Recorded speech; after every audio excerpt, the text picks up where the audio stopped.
You're about to listen to the hottest sounds. It's the hottest mixtape in the world, and you've got it. Hello. Hello, Sir. Hello. Can you hear us? Yeah, can you hear me? Yes, sir. Awesome. Thanks for answering our phone call. No problem, man. It's my pleasure. Thank you for having me. Ray the legend. Thank you. Hey, I was just going to ask a few questions about this whole COVID situation and the entertainment industry and how it affects everybody. It's changed everything, you know. I'm sure it's affected you immediately. I know you used to host more than one open mic, so I'm sure, you know, you don't go out every week anymore. Yeah, no, it's totally affected me as far as the open mic goes, and with the reopening, it's something that we're not going to do right now because open mic is all about sharing Right. instruments, microphones. It's all about touching stuff and being close to people and intimate. So, yeah, it's something we're gonna wait. We're gonna wait on that for a while. I was gonna say, what precautions would you even take? But you know, that's perfect. Yeah, you've already. That's it's hard to be a musician, right? I mean, you got to bring your own mic to the shows now. Yeah, bringing your own mics, right? Wearing your own masks. Yeah, actually, that's sterilizer. That's what I was gonna ask. How soon is too soon to host a show, or you think it's okay to open up? I mean, I'm thinking even thinking like, you know, festival wise or even just bars. You know, I know bars are open now, but I mean, is it too soon? Well, yeah. My personal opinion is that it right now is too soon, and only because the testing numbers are so low. If there was any way that everybody could be tested, then we could be more sure of the presence. Then we could work around that. But the fact that you know, we're like less. I mean, it's always been less than 1%, but right now it's maybe 5. I don't know, but like the percentage as far as who's been tested compared to the population is way too low to feel confident or safe that it's not still around and spreading. And particularly in my case, I work in a field where we care for elderly folks and disabled children, which is the bulk of the vulnerable population. So I don't want to take those risks. You know what I mean? Like I don't. Right, of course. So it's even affected a lot of your work. Okay. Yeah, he works at Angelitos, right? You should plug your business. I'm Pelito's Primary Home Care, and it's provider service. So it's non-medical, right? So like we don't do any medical stuff, but our providers, our attendants take care of elderly people. And yes, ma'am. So our providers take care of elderly folks and disabled children, and like I said, that's the vulnerable population, and we're not going to take any risks that are going to endanger anybody. I mean, that's the number one freaking rule, you know, that we follow, is that you don't do anything that's going to endanger people's lives. Yeah, and so being in that field, I've maybe had a little more caution than people that don't deal with those people. So for me, it really hits home. Did you have anything change because of work? Did you have to work from home? Any furloughs or? Yeah, a lot of stuff changed. I didn't work from home because our office is like 10 people, but we did lock the building. And so all the stuff that we did normally face-to-face was done remotely over the phone or through the internet.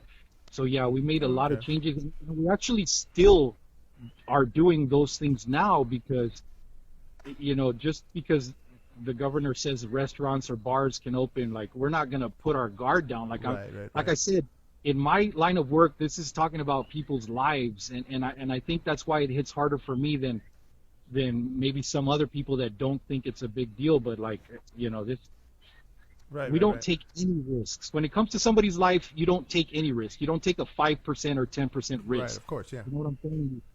You make sure that everything, all bases are covered, and that you're as cautious and as you can be. Right. With the whole, I ask everybody, like, now seeing how everything's changed. Certainly the new normal is not the new normal we're used to, but the new normal, I mean, are you now thinking of, because you have a family, are you now taking different precautions? Not just, like, mostly, like, I know myself didn't have a surplus of food before. He's growing a rad garden. That's what he's doing. I certainly didn't have a lot in savings to think about any of this stuff. Any precautions you're taking for the future? Yes, absolutely. This new normal, I'm not gonna lie, I like it, and I know that it's not gonna ever change back to what it was, which for me is fine. But yeah, as far as my home life and family life goes, my wife and my kids, we keep them at home, as much as necessary or as much as possible. Right. We did stock up on food. We did, if I can be frank, we did arm ourselves. You know what I mean? We purchased ammunition. Have you thought about making a garden? He has a garden. It's really nice. We made a garden. So I've always wanted to make a garden. Always. It's right behind you, isn't it? Is that where we're awesome. At? It's awesome. And the crazy thing for me and my family is that we lived in an apartment complex for 11 years, and we just so happened to fucking start renting a house in February. Oh wow! So right before the pandemic. Perfect timing, dude. Perfect timing. Right when all this shit happened, we rented a house. It had a backyard, our first backyard in 11 years. We started planting squash, zucchini, tomatoes. Nice. Right now we're reaping that, so it's a beautiful thing. Nice. And we're gonna continue to try to be as self-sustaining as possible. Yes. Because the food chain is like a domino effect. You know what I'm saying? I mean, there can be further collapses, and even in the food chain, and we've seen it with the shortage of eggs when everybody was going, and we've seen it with the rising cost of meat. Yeah. So I mean, to be able to further our attempts to become more self-sustainable has been a blessing. You know what I mean? Awesome, neighborhoods need to start a garden together, of course, and just share with everybody. The what? Well, I think people should start in their own little neighborhoods. Like, everyone grow a garden, and you grow certain things, and you trade harvest with harvests. Right, of course, yeah. Yes, absolutely. Because the thing that we're learning is that you get a lot of vegetables and fruits, and you can't eat them before going bad. Before they rot. So you have to share them. It's a beautiful thing. And I've actually been trying to get community gardens going locally for a number of years. So to be able to experience it, to build it, right? Yeah. Think about all the empty lots that could be vegetable gardens. Right. Yeah. So I'm glad you're doing well. Thank you for taking our call. We appreciate you, what you do. Thank you for taking every precaution for you and your family. Oh yeah. We'll go ahead and give you plugs and put all your links everywhere we need to. Send us pictures of your garden. Yeah, I was gonna say, send us pictures Show of us your the garden and what's behind you.